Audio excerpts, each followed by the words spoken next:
नमस्कार। बाजार की बातें में आज मैं बाजार में जो ट्रेंड चल रहा है, अप ट्रेंड, उसके बारे में डिस्कशन करने जा रहा हूँ। तो इसके बारे में यही बताना चाह रहा हूँ कि बहुत जल्द, अभी तो अर्निंग सेशन चल रहा है, एक एक कंपनी का करके अर्निंग आ रहा है और आने वाला कुछ दिनों में निफ्टी में संभावना है न्यू हाई का। तो इसलिए आप पॉजिटिव वे में ही बने रहें, लॉन्ग को होल्ड कर सकते हैं। यदि दिवाली तक ऐसा मूवमेंट लग रहा है कि दिवाली तक न्यू हाई न बन पाए लेकिन टच कर जाए, करीब करीब यदि 25,650 को क्रॉस करता है तो वहां से बहुत ही नजदीक रह जाएगा, लगभग 700-800 पॉइंट ही रह जाएगा न्यू हाई के लिए। और 5-6 महीना पहले लगभग में बैंक निफ्टी 3 बार न्यू हाई बना चुका है, जबकि निफ्टी उस समय कोशिश भी किया लेकिन न्यू हाई नहीं बना पाया था, जो 26,200 या 300 के बीच में जो भी है निफ्टी का, उसे नहीं क्रॉस कर पाया था, उसके पहले ही क्रॉस कर गया था। पिछले हफ्ता शुक्रवार को डोनाल्ड ट्रंप ने जो अपना स्टेटमेंट दिए कि चाइना पे टैरिफ लगा दिया जाएगा 130%, ये वो जो भी है, ये सभी टैरिफ और ये सब जितने भी न्यूज हैं, अब इस न्यूज का इंडियन मार्केट पे तत्काल में कुछ दिनों के लिए कुछ फर्क पड़ने वाला ज्यादा नहीं है, क्योंकि इस चीज को, इस मैटर को ऑब्जर्व कर चुका है। अब इससे किसी भी प्रकार का बड़ा गिरावट अभी तत्काल में संभव नहीं है, जब तक कि कोई बहुत बड़ा मैटर न न्यूज में आ जाए, कुछ किसी का स्टेटमेंट आ जाए। इसलिए बाजार को न्यू हाई जाना है। अच्छा, अब दूसरी ओर आते हैं कि बहुत कुछ व्यक्ति ये सोच रहे हैं कि क्या में इन्वेस्ट किया जाए, क्या लिया जाए। तो हमारा ये कहना है कि जो भी इन्वेस्ट कीजिए वो लॉन्ग टर्म होना चाहिए। यदि कंपनी बढ़िया है तो लॉन्ग टर्म में है तो आज नहीं कल आपको डिविडेंड के रूप में और या फिर लंबे समय में जो ग्रोथ आता है उसके थ्रू आपको फायदा मिल जाए।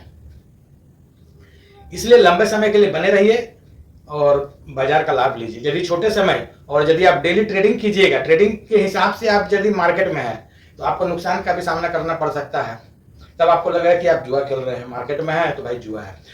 श्योर है, इंट्राडे जो भी होता है वो जुआ का ही एक प्रकार का जुआ ही है। लोग कहते हैं कि हाँ नॉलेज ले लीजिए, सीख लीजिए, ये कर लीजिए, जितना भी, ये सब कुछ नहीं चलने वाला है। ये 100% आपका रिस्क पे रहता है। टेक्निकली ग्राफ दिखाया जाएगा कि इसका अभी मूवमेंट आने वाला है, इसमें वॉल्यूम क्रिएट होने वाला है, इसका ऐसा ही इतना है, ये है जो भी वेब बताया जाएगा कि ये 5 मिनट के कैंडल में इतना दूर जा सकता है। लेकिन अचानक कुछ ऐसा सेलिंग आ जाता है, न्यूज छोटा सा आ जाता है, उसके चलते ना इतना ज्यादा गिर जाता है कि आप उस दिन नेगेटिव में चल जाइएगा। दूसरी ओर इंट्राडे जो भी खेलते हैं उनका माइंडसेट जो होता है, यदि वो डेली खेल रहे हैं तो 99% चांस है कि वो लॉस में जा सकते हैं, क्योंकि वो लगभग उनको हैबिट हो चुका है। तो हैबिट नहीं होना, जैसे आज प्रॉफिट आपको हो गया अच्छा खासा, तो क्या जरूरत है 1-2 दिन रुक जाइए, फिर वॉच कीजिए। 2-3 दिन गैप करके जब खेलिएगा ना, ट्रेड लीजिएगा, तो आपको प्रॉफिट भी समझ में आएगा और प्रॉफिट बुक करके बाहर निकलिएगा। और डेली डेली में क्या होता है कि आपको लोभ हो जाता है, अरे कल तो जो भी प्रॉफिट हुआ था 30%, 10%, 20%, आज भी करेंगे। और उसी चक्कर में क्या होता है कि ट्रेड जो है ना, ग्रीन कलर से रेड कलर में कन्वर्ट हो जाता है और रेड को बुक करके बाहर आ जाते हैं। तो इसलिए ट्रेड डेली नहीं, महीने में या हफ्ते में करते हैं तो हफ्ता में 1-2 ट्रेड, वो भी लेवल आने पे। लेवल आता है आप ट्रेड कीजिए, और लेवल आने के बाद मार्केट क्या होता है, कंसोलिडेट होता है उस जगह पे कॉल और पुट दोनों का प्रीमियम गलता है, नीचे आता है, डेल्टा डीके होता है। उससे क्या होता है कि सेलर को बेनिफिट होता है, जो कॉल और सेल को पुट राइट करके, कॉल राइट करके बैठे हुए हैं, आपका पैसा, जो बायर है उनका पैसा उनके पास में शिफ्ट होता जाता है। तो वो क्या होता है कि कुछ दिन प्रीमियम छोड़ेंगे, 1-2 दिन। अभी जैसे बैक में देखिए, आज का जो डेट है, कल 14 अक्टूबर, आज 15 अक्टूबर, दोनों दिन लगभग प्रीमियम को बढ़ाया गया।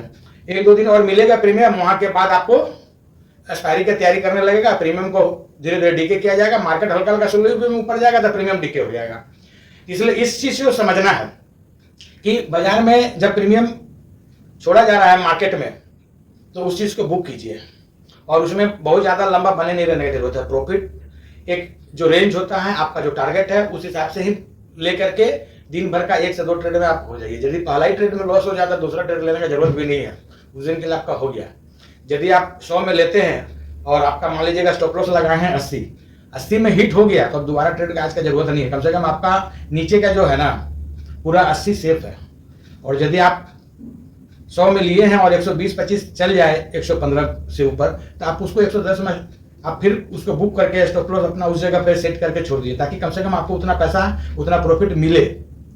ये माइंडसेट का गेम है। यदि आप माइंडसेट में रखते हैं कि हमारे को ग्रीन में ही लेके निकलना है, तभी आप मार्केट में पैसा बना पाइएगा इंट्राडे में। अन्यथा यदि माइंडसेट ऐसा नहीं है कि आप इंट्राडे में पैसा बना पाइएगा, यदि माइंडसेट उस टाइप पर नहीं है कि हम हमारे को लालच में फंस गए, तो बहुत मुश्किल है। इसलिए इंट्राडे में लालच छोड़ करके आपको टेक्निकली जो लेवल है, लेवल पे आपको निकल जाना है। भले कि वहां से जितना भी ऊपर चले जाए, किसी भी स्ट्राइक प्राइस का प्रीमियम जाने दीजिए, अपना तो हो गया प्रॉफिट। बस अपना एक ट्रेड लिए, 2 ट्रेड लिए, उसके बाद शांत हो जाइए। और ज़्यादातर जो ट्रेड सुबह में जो होता है ना, लगभग 10:45 से लेकर के 11 बजे के बीच में, उसमें बहुत कम ही घाटा होता है। उसी ट्रेड में जो बेनिफिट कमाते हैं और फिर लोग ना बर्दाश्त नहीं होता है, और फिर लगभग वो आधा 1 घंटे के बाद फिर उस ट्रेड से दूसरा ट्रेड आप ले लेते हैं, उसमें पैसा लगा देते हैं। उसी जगह पे जा करके आप लॉस बुक करते हैं, और वही ट्रेड आपका नेगेटिव होता है, उसी में माइनस जाते हैं। इसलिए उस टाइप का ट्रेड से आप बचिए, तब श्योर आपका पैसा बनेगा। और उधर से जो पैसा बनता है उसको लॉन्ग टर्म में इन्वेस्ट कीजिए। अभी जैसे LG का आया हुआ है शेयर, जो लिस्ट हुआ अभी 2 दिन पहले, तो LG वर्ल्ड वाइज अच्छा इसका परफॉर्मेंस है कंपनी का।